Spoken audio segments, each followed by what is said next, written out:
Hello? Okay. So this is the Sorta Awful podcast. Are you ready? Let's get started.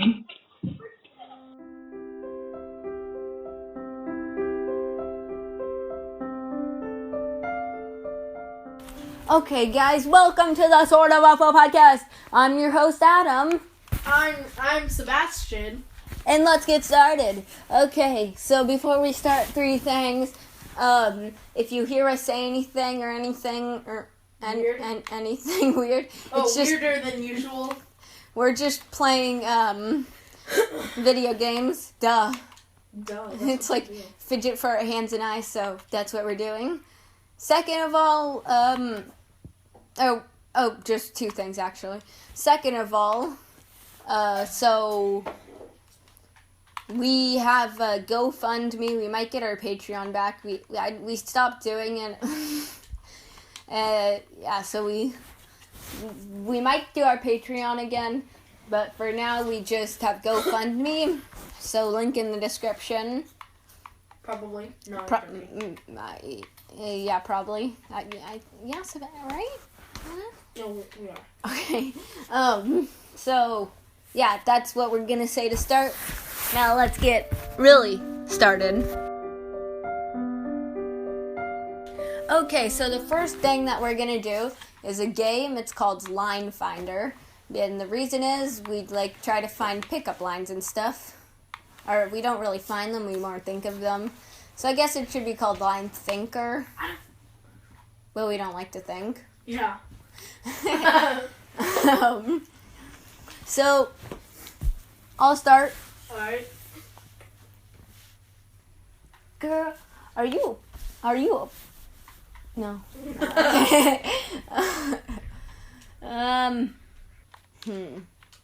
Think of one, Adam. Okay. I think I got one. Alright, let's hear it. Are you a piece of candy? No. Because you've given me quite a sweet taste.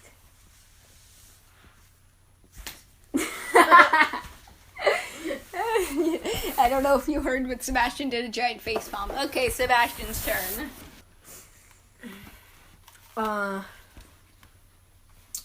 Girl. I gotta think of one. Why do we start like that? Girl.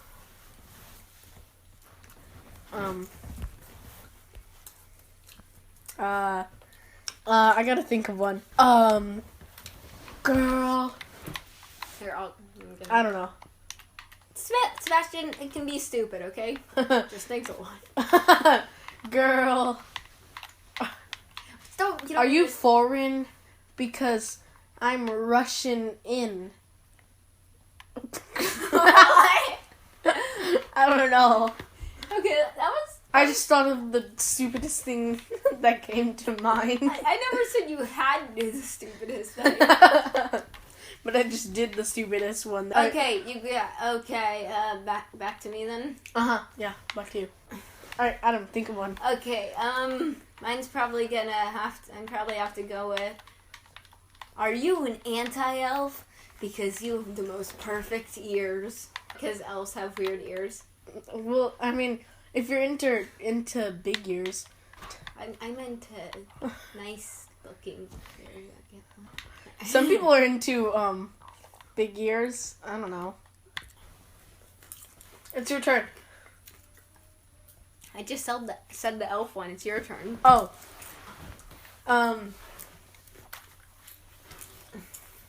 Girl.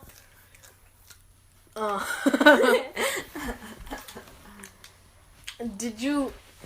No. Oh, I got one. Check them out. Alright, so, girl, are you an astronaut? Because you're looking out of this world. Oh! That's probably the best one. Even though it's probably been used 100,000 times. I know, right? Okay, on to the next segment. Hey, so if you are enjoying our videos /podcasts /whatever we do, Content. content. Thank you, Sebastian. Then you should support us on whatever we can be supported on. I think right now we have a GoFundMe. We might get a Patreon page. And also make sure you hit the subscribe button so you don't miss anything. So make sure you stay tuned and back to watching the thing. Okay, now we're back from the commercial break. We already started this challenge, so we have our things ready. Click a firefly, Sebastian. Okay. So basically what we're doing, it's called the song challenge, and how it works is I gave Sebastian his theme, he gave me my theme. It's actually called the Sing It Challenge. Whatever. And so we wrote a song with that. So now I'm gonna give Sebastian a tune, he's gonna sing mine, and then he's gonna give me a tune, and I'm gonna sing his. You ready, Sebastian? Uh-huh. Let's start. All right. Oh, okay. So you're gonna sing mine first. Uh-huh. Okay. Let me open it up. Open it up, Adam. Okay. Okay, so what's the tune for this song? Oh, ow! Hillary Clinton. Oh, Hillary Clinton is a liar. You know why? Why? She stole my cookies. They did rookies. Then she broke a vase, an ugly face. Can't win a chase. She's a liar. Duh. Alright, so the reason Adam sang about that was because He picked Hillary Clinton as a liar. so I gave him a sentence, and my sentence was Hillary Clinton is a liar. Yep. Alright, so here, Yeah. take your phone back. Okay, I'm gonna take my phone back. Alright, so my song, you get to choose however you want to. Oh, you'd be so kind. Okay. Okay. I'm Tiny O'Reilly and I'm a leprechaun. And you know I love my gold and you know how it's at the end of the rainbow. But most important, I love pots. They're amazing. I keep gold in them because I'm lazy.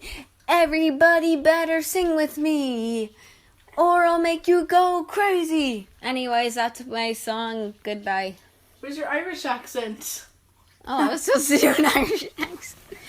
Okay, that was the singing challenge. On to our next part. Yeah! Hey! Stay tuned for blind charades and mention bad funny jokes. 2 rounds, Price is Right challenge. Why would you say and mention? Because that's what it says on the script right here. Idiot. And we're back. Are you recording? Yeah, I'm recording. Alright, so Adam, so we're playing The Price is Right, but with our own little twist. So we find the stupidest items or the weirdest items online, and we guess what the price is. It has to be in between $10 and $1,000. If you couldn't hear what Adam said, it's has to be between 10 and 1,000. Oh, it does? Is one of yours over 1,000? No, it's less. Than 10? Oh, that's fine. I didn't. All right. So It's Adam, less here, than take 1,000. the phone. Okay. Since I'm relatively loud. Okay. So my first item is finger feet. What's the description? Let me show you a picture. Oh, yeah. Well, here's the photo. I'm guessing that's one that's under $10. Yes. Thanks for the hint. Uh-huh. Okay. I've got to say those are $7.33. How many guesses do you get? 1. That's just my final guess. Oh, okay. And you are wrong. The final price is $3.90. Oh crap! I'm $4 off. All right. Actually, wait. Is your second item over $100? Let me see. No. Okay, good. So let's keep it in between $1 and $1,000. All right. Talk with your cat breath spray. What? It's basically breath spray that allows you to instantly talk with your cat. Here, wait, let's go back to the finger feet one. Obviously, the people watching the podcast can't see it, so let me describe it. No. I'll just include a link below. Okay, well, you can either click that link or listen to me describe stuff. All right. So basically, later, Adam. Later. Imagine 2 feet, and then Upon a finger. you can put they're hollow, and you can put your fingers in them. Yeah. So basically, you know how you use fingers as feet, like whoop, whoop, whoop, whoop, whoop. You can use actual feet. Like, Sebastian, where are you going? Get some water. Okay, well, I need to give me either the description or the picture. All right, I'll show you the picture. Okay. Oh God. Actually, I'll just describe it to you.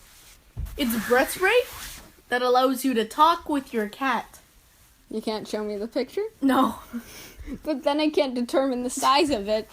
Because, it's just breath spray that allows you to talk with your cat. I've got to say $18. $18? Yeah. Okay. Is You it? would be wrong. How much? $5.99. Oh. Both are under 10. Okay, I didn't expect that. I couldn't tell how big it was, though. All right, so it's your turn now, okay, Adam? Okay, so let's make it in between $1 and $25 then. Okay, here you go. Just because you've been doing cheap stuff. Okay. All right, we'll be back in a little bit. And we're back. All right, Adam. Okay, I found my 2 items. Here, hold the phone. Under $20. All right, what are you? Weird. Okay. So just saying, both of these I found on vat19.com, another We'll link YouTuber. them. We'll link them. Yeah, sure. Do you have Okay. both of the items up? Leave them up. Yes, I do. Did you close out the other tab? Okay, first thing, editable, editable. Edible bubbles? Yep, you can blow them. It comes with 6 bottles of it. It's 100% non-toxic. Oh, cool. So you can add your own drink in it. You shake it, and then you blow it, and you can eat it. So yeah. That'd be kind of stupid, though. Wait, do you Includes taste it? Huh? Do you taste it? Yeah, you can put Coca-Cola in it, shake it up, And you'll blow taste it, and then you'll be up. Yeah. Oh, wow, that's cool. And then the second one is also. Wait, stick on the first one. Huh? Stick with the first one, okay? Oh yeah. You still need to guess the price. Alright, so I'm guessing that this is like $18.95. $18.95. Uh-huh. What is it? $12. $12. And the second one, I just have this image. It's a 4-leaf clover in a bottle. Really? It's preserves the 4-leaf clover, so it's perfectly green. So it's just luck in a bottle. And it's a completely Real. 4-leaf clover. $5. I really hope it's just $5. How much is it? Well, it preserves it, and I really hope this is just $5 and somebody...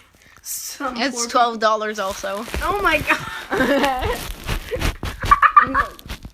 $12 for a 4-leaf clover. That's completely preserved. You can keep it forever, and it will never change its color or anything. And that's hard to do. You try to completely preserve a 4-leaf clover. I can just put it inside of a bottle, an airtight bottle. That doesn't preserve it because it's not connected to the plant, so it will go brown. What do you mean it won't go round? It will go brown. I'll suck all the oxygen out. See, it's I'll create not a vacuum as easy. chamber. It's not as easy. I'm gonna But just create a vacuum look at all chamber. the things I could pick from. Pasty pets. Oh my god! You could have picked from so many. You could have picked from tiny hands. Yeah. Okay, so today we're gonna be reading a scary story. And it's called Everything About Our Family Farm is Lovely, except for what lives in the basement. Ooh, spoopy. And it's by MJ Orrs. We'll link it in the description. Yeah. Okay. So we're gonna start. Alright. Growing up, my parents told me never to go into the basement. It's kind of interesting now that I think back on it. I was an obedient kid and never did anything that my parents told me not to do. But I also never once questioned until very recently why I wasn't allowed to go down those stairs. Our house was huge. My dad worked in finance but grew up a country boy before college, so as soon as we had the chance, we moved out into isolation, even though this made his commute over an hour into town. I loved it, especially when I was younger because we had lots of animals on our property, some wild and some actually owned by the family. My mom would stay home and take care of the chickens and the geese while I watched and played with them. My mom would always tell me not to get too close to the animals because we would sell some of them from time to time, and she didn't want my feelings to get hurt. I did my best to follow her instructions, but I have to admit, there was definitely some animals I missed when they got sold off. I spent many evenings after the long bus ride home from school sitting out back with the animals, watching the sun go down over the wide open fields. It was more peaceful than words could describe. But out of anywhere in the acres and acres of property, the only place I wasn't allowed to be was that basement. I once tried to walk down with my mom when she was downstairs to do the laundry. I offered to hold the basket of dirty clothes for her as she went down the steps, thinking that she would definitely appreciate the help, but I was terribly wrong. As soon as my foot hit that top step behind her, and before I could squeak out my offer to assist her, she turned and pushed me back using the laundry basket. Not a hard push, but enough to force me back through the door and into the kitchen. What have I told you? She said to me. What have I said about coming down here? I apologized and hung my head, feeling like a bad kid. She could sense that and patted me on the head. It's okay, she said. Just don't do that again. You need to stay up here. Why don't you go see if any of the chickens have laid eggs? I forgot to go out this morning and I would love the help.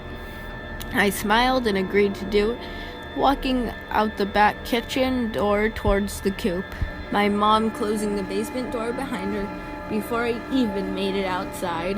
The weather was terrible a few winters ago. We were pummeled by snow, and unfortunately, a lot of animals died on the farm. Don't get me wrong, we were okay and everything. Again, farming was more of a hobby than means of income and survival. But I was pretty upset by the animals no longer being there.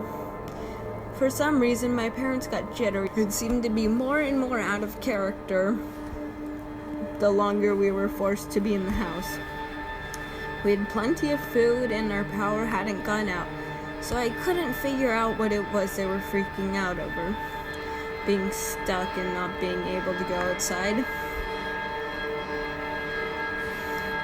There was a knock on the door a week or two into the snowstorm, and I remember how strange it was that we would have a visitor. We never had visitors. We were pretty far out into the sticks, and people didn't usually swing by or anything, especially without letting us know first. My dad answered the door, and there was a young man, lacking of all color and covered head to toe in white, thick snow. He thanked my father graciously for opening the door and explained his situation. His car was broken down about 6 or 7 miles up the road, and he didn't know where to go. He didn't have a cell phone, and he was traveling across the country, so he didn't know who he would have contacted anyway. My father invited him in, and all of a sudden, that jittery sense about my parents started to float away.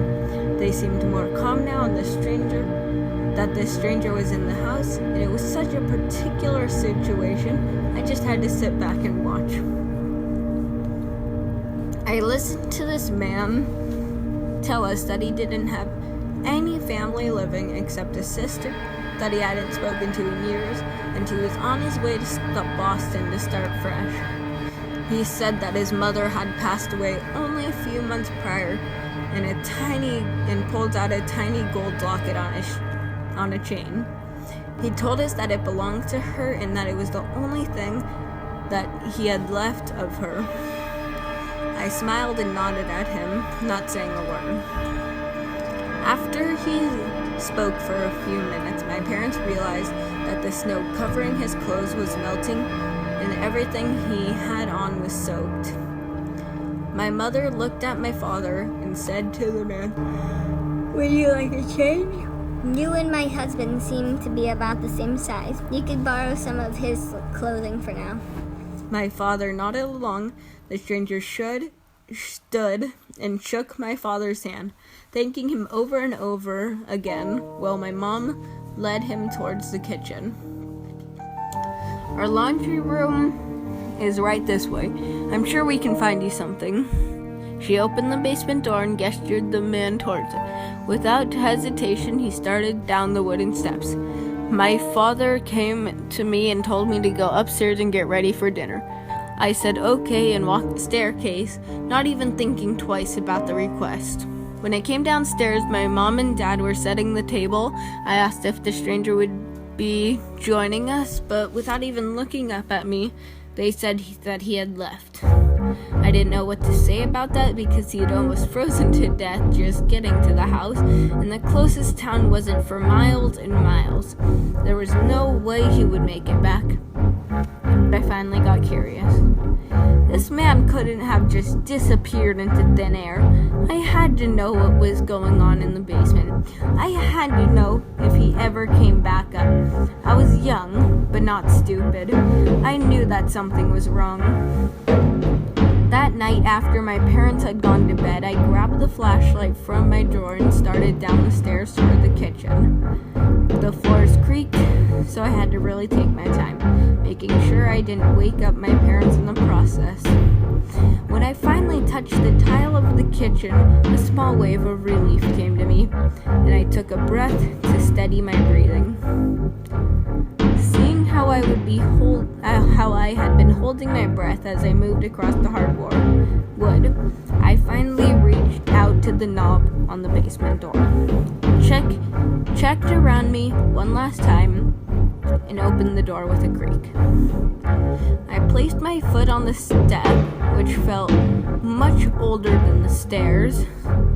The air, as I head down, smelled sweet, but a foul kind of sweet. I couldn't quite put my finger on it. I came down to the concrete floor and listened as the best I could. Silence. Nothing. I flashed my light around to see a washer and dryer, just as I had expected, and some boxes of what I remembered to be old clothes and such, but nothing really out of the ordinary. I was turning to head back up the stairs, now feeling silly and actually pretty sour with myself for not listening to my parents, when something shiny caught my eye. I turned the flashlight on and walked over to where it lay on the floor. It was the golden locket the stranger had shown us from his mother. I picked it up and leaned myself against the wall to examine it further. When the wall started to move with my shifting weight, I jumped back frightened and shined my flashlight on the wall, realizing that it was in fact fake. Being the curious kid I was, still clutching the locket, I moved to the wooden portion of the wall out of the way, revealing a shallow hole. What I saw in there was something that had changed my life forever. Inside the hole sat a creature. This thing looked like a human, like a boy, but quite different. Its limbs were much longer than a regular person, wildly disproportionate from its body.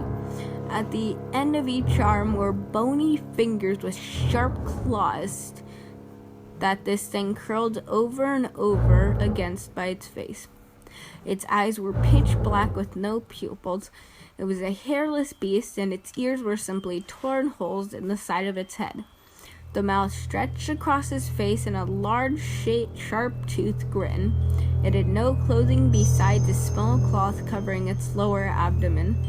Around its neck was a thick chain attached to the concrete wall. It stared at me, smearing what looked like blood across its wrinkled face, smiling. My foot hit something and I looked down briefly, trying to not take my eyes off this beast or creature, or whatever it was. A hand. Too afraid to scream, I turned and started running towards the scares. I only took about 3 or 4 steps, crashing into my parents, who stood over me with their arms crossed, shaking their heads. My dad put his arm around my shoulder and led me up the stairs to the living room, while my mom covered up the hole. The chickens and animals that I missed were never sold. My dad didn't grow up on a farm or like living in isolation, but rather felt as though we had to. We had no neighbors for a reason. It was planned that way. Our whole lives, up to this point, even now, years later, has revolved around my older brother in the basement. And we had to keep him fed.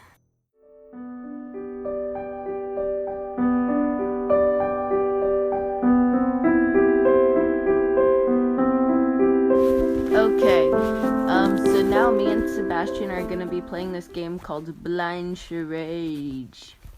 But here, let me get the rules up so I can read them to you. Here it is. Oh, you got the rules up? Yeah. Okay. So the guesser will be wearing like a blind. So it's basically charades, but instead of movements and stuff, it's sounds. Though you can't like say. Tell them. Yeah. It's like moo. That's a cow. Exactly. So the guesser will be wearing like a blindfold, and every round each person will think of a thing to do charades on.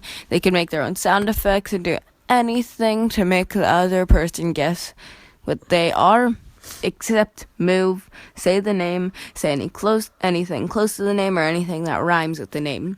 The people are going to guess will tell the other person their topic they picked, and the person will be making sounds. We'll have to pick something in that topic. Alright, so Adam, do you want to be blindfolded? Okay, so what's your topic? My topic for you is animals. Animals? Okay. Animals seems like a pretty big one. You should do like farm animal. Alright, insects. Insects? Okay. It's like it's a smaller topic inside a bigger topic is what you need to give them. Like, instead of saying bugs. Yeah. Alright, go. Choose your topic. I'm blindfolded. I can't see anything. Oh, you're going blindfolded first. Okay. So I need to choose a thing? Like an insect? Okay, what's one that makes sounds? It's an insect that... Crickets? No, just kidding. Let me just try. What's that? That's my hand. Okay. It's... I'm gonna fall. Good. Hurry up, Adam. Okay. What? I'm gonna search for insects that make noise. Don't judge me. Okay, I will. You're allowed to look it up. Okay. Insects that make noise. Oh, how could I forget about that one? Alright, go. I'm pretty sure this is an insect. You can correct me after if I'm wrong. Don't make me seem like an idiot. Okay. Go. Bzz, bzz. Bee. Yeah. That's an insect, right? Yeah, I'm pretty sure that's an insect. Okay. So Sebastian got the first one right. I did B. Sebastian, give me the blindfold. What's my topic? I don't even know why we need a blindfold. I mean, if we're not moving, we don't really need a blindfold. No, it's fine. Okay.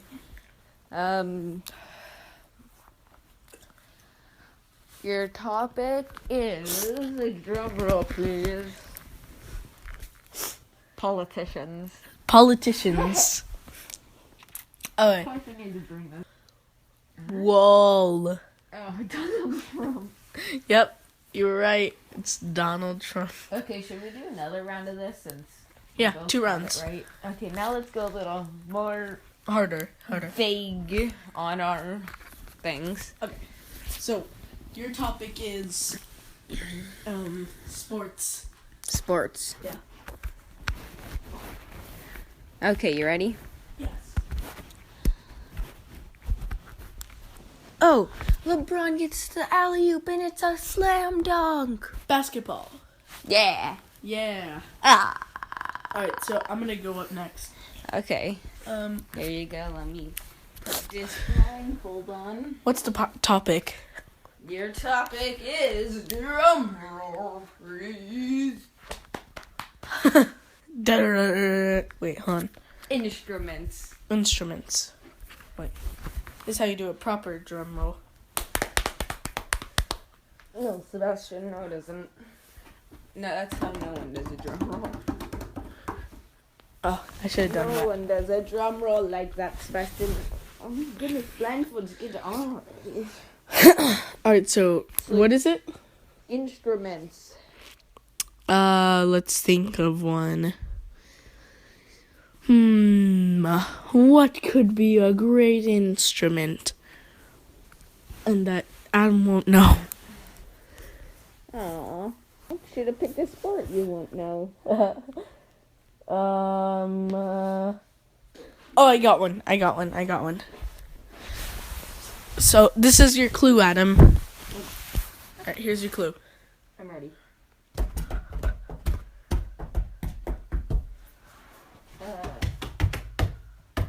Bongos? Nope.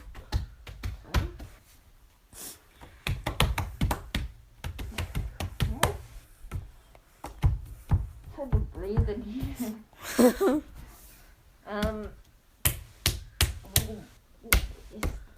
Drums? What? Yes. Drums? Yeah. They're just drums. I never heard of them. You could have just said drums. Sounds like bongos at the boop boop. Alright, so now we're going to be doing a little scary story. Ooh, spoopy. Ooh, ooh. So, this one is called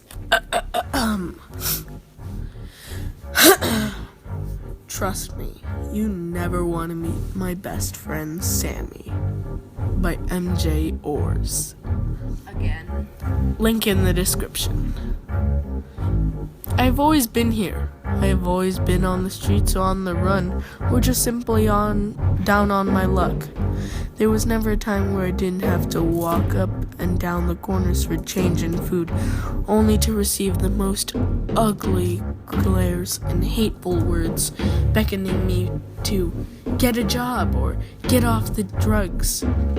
I've never touched a drug, and if I could get myself a job, if anyone would hire someone who looked like me, please believe I would take it in a heartbeat. It's not as easy as you think. It's tough to prepare for an interview when you get kicked out of a gas station bathroom for trying to wash up, or have your bag stolen from the shelter while you slept. But this is the life I lead. Or rather, the life I led, until recently. My family life wasn't great. Heck, it wasn't even okay. I can sort of remember my mother, with her short, wiry hair, making me breakfast in the morning, swearing up and down at every little thing that would stand in her way, but not in determination.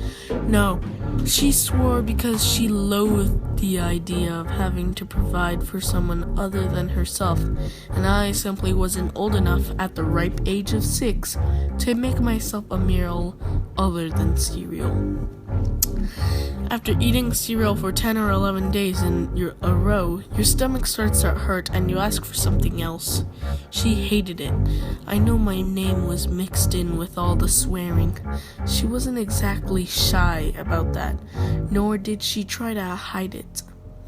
I never knew my dad. My mother wasn't about to keep his ugly past away from me either. I knew by the time I was 7 that he was a dirty, rotten, toothless, and a worthless running son of a... As I got older, I understood deeper that my dad was using heroin, just like my mother, and had left both of us as soon as my mother told him that she was having me. She hadn't seen him since. Said he must have hopped one of those CSX trains or something because she knew he didn't have enough money for a bus ticket. I always liked to think he was still in the city somewhere, wandering around, maybe even looking for me. I'd like to think, at that young stage in life, that he was putting up signs asking if people had seen this boy. As I got older, I knew I was wrong. He wasn't coming back. When I was 9, my mother overdosed and died. I remember looking at her as she laid on the mattress in the vacant house we stayed in, and I knew, even before the ambulance showed up, that she was gone too. I was told that I could run to the corner store and use the payphone for free if it was for 911, but I could only use it for the ambulance, not for the police. I was raised to know that the police were the bad guys, and that if I was ever to run into an officer, I was to run as fast as I could and never to let them catch me.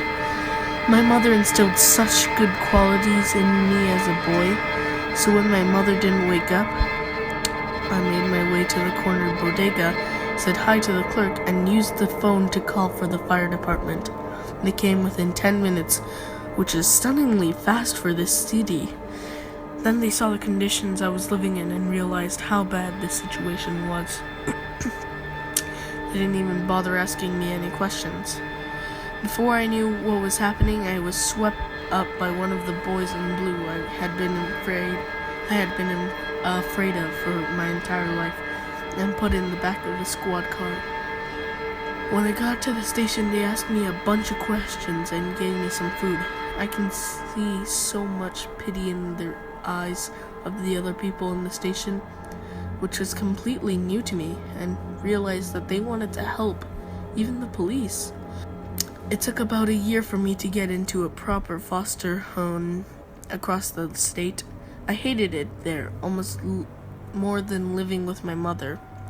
The lady, Mrs. Habin, was kinder than Mr. Habin, but both were cruel and punishing. They would beat me if I acted out, which every 10-year-old boy did.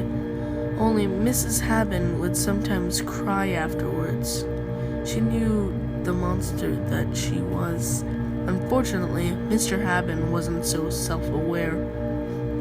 After a particularly difficult night when I was 14, I decided to make a run for it. I grabbed what few things I had and snuck out the window, and Just like my father presumably did, I jumped onto the closest moving train and hoped it would take me back to the city. I suppose luck was on my side, as it took me just a mile or so out of town. It was a strange relief being back in what seemed familiar, even if it was such a devastating place for me to recall. I walked to the east side of the town and back to the group of lots where I stayed in the years before. The buildings were gone. I can assume that something like my mother's death was enough for the city to say, "Enough!" and knock the run-down buildings to the ground. The rubble remained. I remember spending a few minutes sitting on the brick and stone, kicking dirt around and thinking it was the most closure I was going to have, so I soaked it in the best I could. I was wandering the town, hitting the corners, stopping and begging without much luck when my feet would get tired. I had to be careful because even though I looked way older than my age, I could still be picked up by the police, and they would simply return me to the Havens and the beating that would be awaiting me. Every cop car I saw would cause me to walk swiftly down the road or jump behind some median barrier to avoid them. I did this for 4 years until I was 18. And that was the year I met Sammy. One night, when I was walking back towards the overpass I was staying that week, I heard voices behind me. There were 3 men, just a few years older than I was, walking towards me rather quickly. They had their hands in their pockets, except for one who had his hand up under his coat. I started to pick up my pace, but they matched my speed. In a matter of seconds, we were all running, them chasing me down as fast as we could. I could feel my chest expanding as every breath went in. I was in terrible shape, and my health was poor overall, so I knew I wouldn't be able to stay away from them for long. Without much thought, I slid into the basement window of another vacant house that someone had pulled the plywood from, hoping they would just run past. They did not. I crouched in the dark corner of the room, everything around me black. I could hear them searching the room, kicking around the empty bottles and bricks. I wanted to make it back to the window, and I could see the silhouettes of the men flash against the dim light from the night sky coming in from it, certainly blocking my way. I held my breath and waited. Then a scream. One of the men was hollering and swearing like mad, something about his leg, and he thought that something had bitten. But then a crunching sound. Then another. The screams of the one man died down as I saw the other 2 attempt to make it out of the window. Whatever was in the darkness pulled the second one down. I could see the shadowy hand reach up over his back, extending its thin, long arm, grab his hair, and pull him back to the window, folding his body in half as it re-entered the room through the 2-foot by 3-foot hole. My heart sank to my stomach. This thing was inhuman. His screaming ceased in only a few seconds, after a few more crunching sounds. I cowered in the corner, waiting for my turn to come. I wasn't even going to try to run from this thing, whatever it was. I knew better. There was a moment of silence before, at my feet, I felt a warm, wet cloth. I could hear the wet cloths being thrown on top of one another, all in front of me. I reached down, trembling, and I picked up the clothes. They were soaked, and I knew it was all blood. I dropped the clothes only to have them pushed closer to me. I picked them up again, feeling as though I didn't have a choice. "What do I do with these?" I asked in the dark, my voice shaking uncontrollably. Something pulled them from my hands and ruffled them around. The sound of squishing and tearing made my stomach churn. Then the creature grabbed my waist. I could tell it was emaciated and withers. The skin was tightly wrapped around the bone with no muscles whatsoever. I pulled my hand out and placed it. It pulled out my hand and placed in it 2 squares of leather. Wallets. It pushed them into my chest, and then I heard it scurry back to another corner of the room. I simply said, "Thank you," and started walking towards the door. I stepped out and stood on the sidewalk, staring back into the dark. I knelt down again and quietly repeated myself, "Thank you." The next morning, I woke up and checked the gift from this terrifying stranger. The wallets had a few dollars in them and some ID of the two men. I recalled the police reports on the news saying that they were missing, but nobody ever found them. Or the others. But Sammy was always there. Every time I needed to get away from a sticky situation, anytime I was bothered by the thieves or muggers, which happened way more than you could imagine, I would just lead them back home for Sammy to take care of. He appreciated the meals, and I certainly appreciated the leftovers. I no longer felt miserable out on the streets. The income was steady, and though it's not what I would typically want to do to provide for myself, I felt safe for the first time in my life. If I was ever bothered by the terrors of the streets, all I had to do was run and introduce them to my good friend, Sammy. Haha. Good story, good stuff. Wow, that was...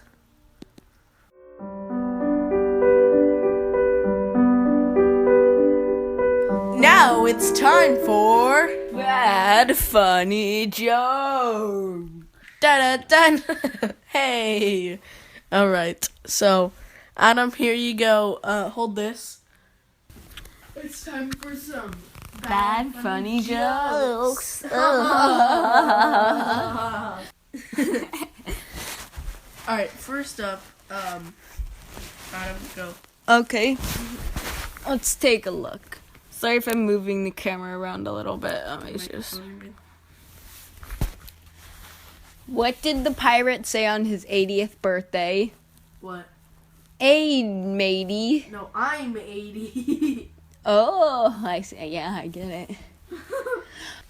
What's the stupidest animal in the jungle? The polar bear. That's so stupid. What do you call a kid with no arms, no legs, and an eye patch? A name. Names. You called them by their name. No, you call them names. But why don't you just call them by their name? Because they're making fun of the kid with no Okay, arms. Sebastian, stop being mean to kids, okay? No, Adam. How long is a Chinese name? Wait, How long is a Chinese name?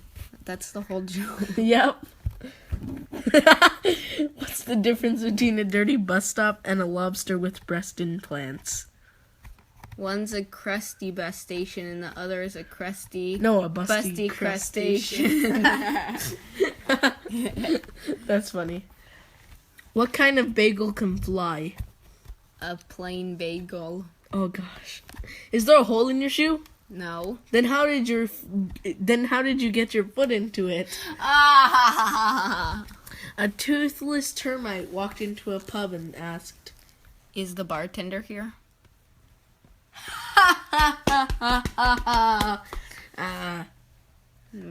Two mice chewing on a film roll. One of them goes, I think the book was better. My grandfather had the heart of a lion and a lifetime ban from the New York City Zoo. Get it? Because he stole the... Okay. What's clear and smells like red paint? Chloroform. Chloroform.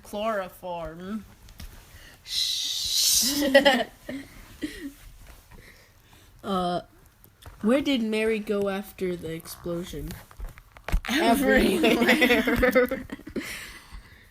A farmer in the field with his cows counted 196 of them, but when he rounded them up, he had 200. I remember the last thing my grandpa said to me before he kicked the bucket. He said, Hey, how far do you think I can kick this bucket? What was more important What was a more important invention than the first telephone? The second one. Did you hear about the two antennas that got married? It was a nice ceremony, but the reception was amazing. Knock, knock. Who's there? Europe. Europe who? No, Europe.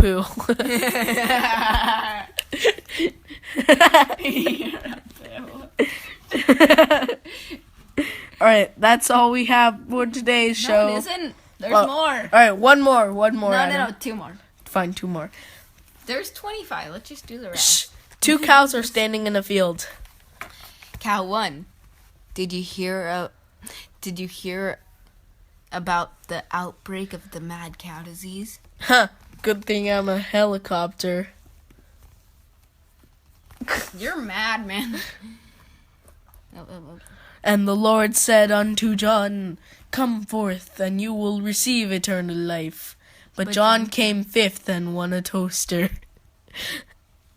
A man walks into the zoo. The only animal in the entire zoo is a dog. It's a Shih Tzu. I get it. Two polar bears are sitting in a bathtub. The first one says, Pass the soap. the second one says, No soap radio. Is that a reference to something? Uh-huh. Bill Gates farted in an Apple store and stank up the entire place, but it's their own fault for not having windows. You know, it's times like this I wished I had listened to what my mother has always told me. What did she say? I don't know, I wasn't listening. There are 500 bricks on a plane. I know this. One falls off. How many are I want left? to do it to you. Fine. Okay, here. I don't look at the screen. No, Adam. No. That's interesting. Okay, so there are 500 bricks on a plane. One falls off. How many are left? 499. What are the 3 steps to putting an elephant in the refrigerator?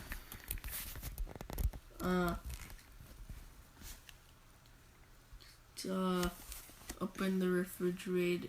Uh-huh. Go to the store, buy a toy elephant, and put it in the refrigerator. No, you open the fridge, put the elephant in, and close the fridge. Okay. What are the 4 steps to putting a giraffe in the refrigerator? You go out, buy a toy giraffe, and put it in the refrigerator. No, you open the fridge, you take the elephant out, and you put the giraffe in, and then you close the fridge. Okay. The Lion King is having a birthday party. All animals attend but one. Which animal is it and why? I don't know. It's the giraffe because he's in the refrigerator. Alright. Sally wants to cross an alligator-infested river. There is no bridge, and the only way she can get across is by swimming. She swims across and makes it to the other side completely safe, nothing to harm her whatsoever. Why? Because the alligators were not in that river. Because the alligators are at the birthday party. But when Sally gets to the end, she dies anyway. Why? Because the brick hit her in the head. Yeah. I've heard this one before. Yeah. She got hit in the head by a flying brick. I think that one. Alright, and that's all. Is that it? That's all, folks. Adam, you want to say your goodbyes? Wait, is that all for this whole pod? That's it. Wait, but... No, Adam, it's it. You know what? Let's just talk for 2 minutes. It's fine. Okay. Sorry, we don't get to end up doing Sebastian's, special script thing. We'll do it tomorrow. We had a little more planned, but, you know, we're kind of, we're in a rush here. We're running low on time. Yeah, that sort of stuff. So... So we're just gonna talk for, 60 more seconds. No, we're not. Okay, let's just say goodbye. Alright, okay. So goodbye, everybody. Hopefully we'll get another one out soon. Sorry for that super long break in between episodes. Give us money. Yeah. Alright. We love you. Goodbye.